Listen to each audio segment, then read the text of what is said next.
నమస్తే welcome to Sakshi education. Andhra Pradesh public service commission నుంచి Andhra Pradesh director general of prisons and correctional services విభాగంలో junior office అసిస్టెంట్కి సంబంధించిన నోటిఫికేషన్ విడుదలైంది. ఈ నేపథ్యంలో ఈ పోస్టులకు సంబంధించినటువంటి దరఖాస్తు ప్రక్రియ ఎప్పటి నుంచి జరగనుంది, వీటికి కావాల్సినటువంటి ఎడ్యుకేషన్ క్వాలిఫికేషన్ విద్యార్హత ఏ విధంగా ఉంటుంది, అదేవిధంగా ఏజ్ లిమిట్ ఏంటి అనే దాని గురించి ఈ వీడియోలో పూర్తిగా తెలుసుకునేటువంటి ప్రయత్నం చేద్దాం. ఈ వీడియోని చూస్తున్నటువంటి ప్రతి ఒక్కరు కూడా ఈ వీడియోని తప్పకుండా లైక్ చేయండి. అలాగే ఇప్పటికీ మీరు సాక్షి ఎడ్యుకేషన్ని సబ్స్క్రైబ్ చేసుకోకపోతే తప్పకుండా సబ్స్క్రైబ్ చేసుకోండి.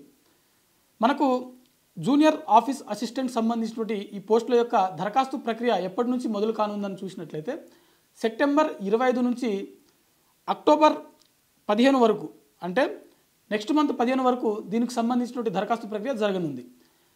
దీని యొక్క దరఖాస్తు link Andhra Pradesh public service commission official వెబ్సైట్లో అందుబాటులో ఉంటుంది. దీని యొక్క ఏజ్ లిమిట్ చూసినట్లయితే అభ్యర్థులకు కనీసం 18 సంవత్సరాల నుంచి మ్యాక్సిమం 42 సంవత్సరాల వరకు వయస్సు కలిగినటువంటి అభ్యర్థులు ప్రతి ఒక్కరు కూడా ఈ పోస్టులకు దరఖాస్తు చేసుకోవచ్చు. ఎస్టీ, ఎస్సీ, ఇతర వర్గాలకు చెందినటువంటి అభ్యర్థులకు వయో సడలింపు అనేది ఉంటుంది.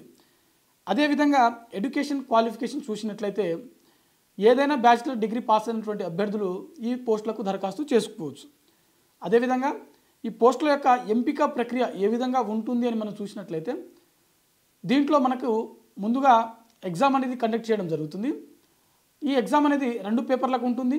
ఆ తర్వాత కంప్యూటర్ నాలెడ్జ్ టెస్ట్ అనేది నిర్వహించడం జరుగుతుంది. ఆ తర్వాత సర్టిఫికేట్ వెరిఫికేషన్ అనేది నిర్వహించడం జరుగుతుంది.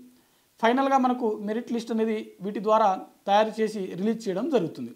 మరి ఈ ఎగ్జామ్ ప్యాటర్న్లో ఉన్నటువంటి 2 పేపర్లు ఏవైతే ఉన్నాయో అవి ఏ విధంగా ఉంటుంది అని చూసినట్లయితే పేపర్ 1 జనరల్ స్టడీస్ మరియు మెంటల్ అబిలిటీ నుంచి 150 ప్రశ్నలకు గాను 150 మార్కులకు గాను నిర్వహించడం జరుగుతుంది.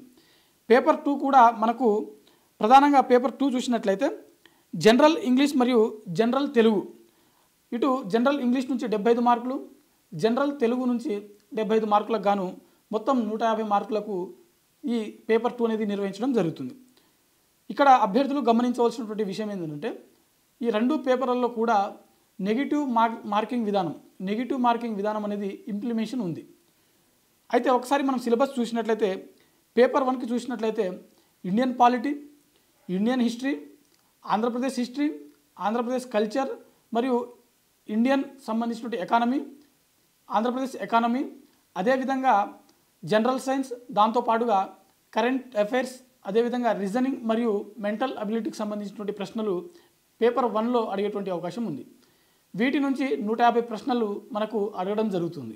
పేపర్ 2 చూసినట్లయితే ప్రధానంగా జనరల్ ఇంగ్లీష్ మరియు జనరల్ తెలుగు కంప్లీట్గా గ్రామర్ బేస్డ్గా మనకు ఎస్ఎస్సి స్టాండర్డ్ లెవెల్లో మనకు పేపర్ 2లో మనకు ప్రశ్నలు అడగడం జరుగుతుంది. ఈ 2 పేపర్లు అటెండ్ అయినటువంటి అభ్యర్థులు ఎవరైతే ఉంటారో వీరికి 1 అవర్ సమయంలో 100 మార్కులకు గాను కంప్యూటర్ నాలెడ్జ్ టెస్ట్ అనేది నిర్వహించడం జరుగుతుంది. ఇది ఇయాల్టి వీడియో. మరిన్ని జాబ్ అప్డేట్స్ కోసం చూస్తూనే ఉండండి Sakshi education. Thanks for watching. Thank you all.